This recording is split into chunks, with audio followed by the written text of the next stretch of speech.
صاحب قصيدتي لا تشكو للناس جرحا، أنت صاحبه يضع قلمه ويفارق عالم الدنيا. إنه كريم العراقي.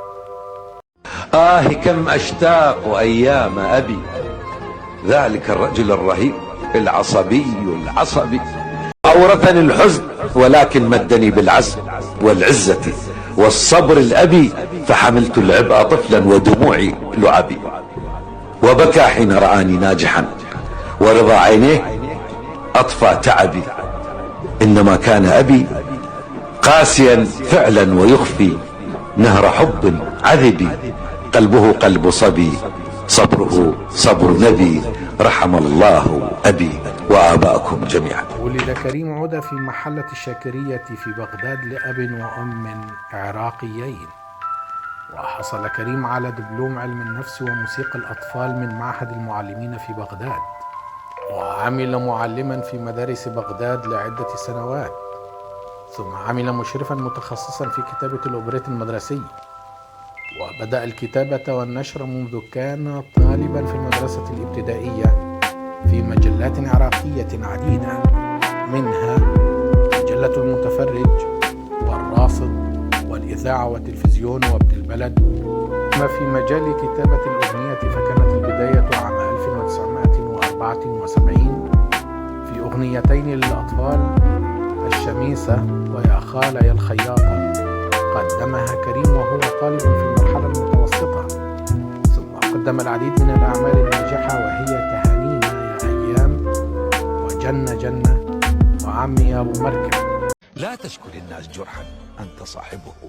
لا يؤلم الجرح إلا من به ألم. شكواك للناس يا ابن الناس منقصة، ومن من الناس صاح ما به سقم. فإن شكوت لمن طاب الزمان له، عيناك تغلي ومن تشكو له صنم. وإن شكوت لمن شكواك تسعده، أضفت جرحا لجرحك اسمه الندم. كم خاب ظني بمن أهديته ثقتي، فأجبرتني على هجرانه التهم. وغيرها من الأغنيات التي لاقت استحسانا وشهرة كبيرة، ولحن له الفنان الكبير بليغ حمدي عام 1981، وغنى له كبار المغنين والمطربين في مصر والوطن العربي، ومن أشهرهم كاظم الساهر الذي غنى له العديد من الأغاني، منها إلى متى، والحب، وحيارى يا زمن. دقيت باب الجار، كل ظنتي بابي، ذاكرتي صارت عدم من فرقة أحبابي. دقيت باب الجار، كل ظنتي بابي، ذاكرتي صارت عدم من فرقة أحبابي. يا دار يا دار ما أسكنك إلا تجح بابك، تحرم علي شوفتك أو يحرم علي بابك. دقيت باب الجار، كل ظنتي بابي، ذاكرتي صارت عدم من فرقة أحبابي.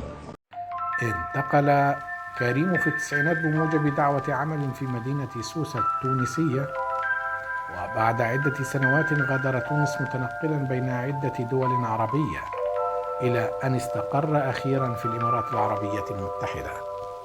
وعمل محررا فنيا لعدة سنوات في مجلة فنون العراقية، ومحررا صحفيا أيضا في عدة مجلات عربية في كل من مصر والسعودية والإمارات، إضافة إلى أنه عضو جمعية المؤلفين وناشر الموسيقى العالمية.